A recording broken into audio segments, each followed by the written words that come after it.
Une des causes identifiées des dommages aux ouvrages de distribution gaz est le marquage au sol, devant respecter le décret anti-endommagement du 15 février 2012. Ce marquage peut s'avérer incomplet, voire inexistant, ou non entretenu durant les travaux. Il peut aussi être incompris. Le film qui va suivre a été réalisé dans le contexte particulier de construction d'un branchement gaz depuis un réseau existant. Il a pour objectif de communiquer les bonnes pratiques de marquage au sol afin de mieux prévenir et maîtriser les risques. Avant toute opération de marquage, nous devons suivre une série de prérequis. Nous vérifions en premier lieu que l'adresse à laquelle nous intervenons correspond bien à celle indiquée sur la commande de travaux. Puis nous vérifions que les fonds de plan fournis avec les récépissés de DICT sont conformes à cette adresse. On retrouve bien donc le 25 bis et on retrouve bien donc les points fixes où il y a eu les prises de cotation du coffret de l'étude. Nous contrôlons visuellement que les plans correspondent bien à la réalité du terrain. Le portail, le portillon et puis donc la délimitation du mur avec la grille. Nous vérifions que toutes les classes sont indiquées sur les plans. Donc on voit que c'est une précision de classe B. Sur les branchements les plus proches, donc il y a celui-ci. Et par contre, en remontant sur la rue, sur le branchement qui est situé juste derrière ton fourgon, on voit l'autre branchement qui est en classe de précision A. C'est précisé, donc ça va te donner un positionnement de la conduite plus exact. Nous contrôlons que les plans joints à la DICT sont imprimés au bon format. On a bien un format A4 qui a été tiré. Si jamais c'est pas le bon format, faut pas que tu hésites à me faire un point d'arrêt pour que je te fasse amener sur le chantier le format adéquat. Et enfin, nous vérifions que les plans sont bien à l'échelle indiquée. 1/200. Le plan est correct. Donc maintenant on va faire une vérification en réel sur le terrain. Donc je vais te laisser prendre la cote.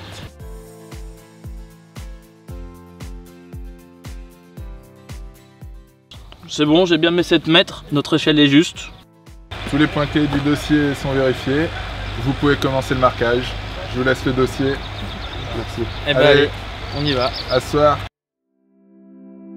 Le marquage doit suivre une série d'étapes bien précises. On positionne tout d'abord le coffre à gaz. On trace ensuite au sol le réseau de gaz afin d'identifier le point de raccordement. Hop, 2,80 m. 2,80 m.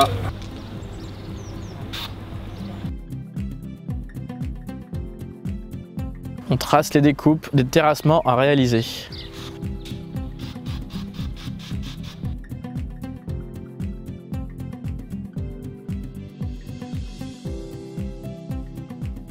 On délimite la zone d'emprise des travaux en pointillés blancs.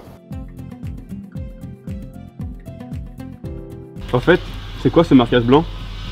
C'est la zone d'emprise des travaux. Tous les marquages devront être à l'intérieur. On trace la position supposée du réseau gaz en précisant sa nature et son diamètre. Ensuite, on trace la zone d'incertitude dans laquelle le réseau gaz est censé se trouver. Tant qu'on ne l'aura pas trouvé, on utilisera des techniques douces. On vérifie les affleurants qui pourraient se trouver dans la zone du chantier. On a aussi celui qui est juste là derrière mais qui n'est pas non plus dans notre emprise de chantier, donc c'est bon. Il y a celui-ci aussi là. Ah oui, il n'est pas marqué sur la carte celui-là. On va aller le repérer pour éviter de l'endommager. Le cas échéant, on les repère avec la même méthode. Quand on a fini avec le traçage du gaz, on distingue maintenant bien notre zone à risque.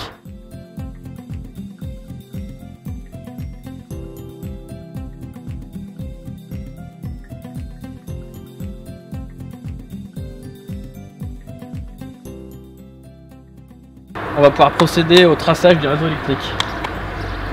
Et on procède de la même manière pour tous les autres réseaux sensibles et non sensibles. Pourquoi ce marquage rose? C'est la délimitation de la zone multi-réseau. C'est parce qu'on a deux câbles, l'un à côté de l'autre. Et voilà, le traçage est terminé. Et la peinture va rester longtemps? Non, c'est de la peinture éphémère. D'ici 3 mois, il n'y aura plus rien.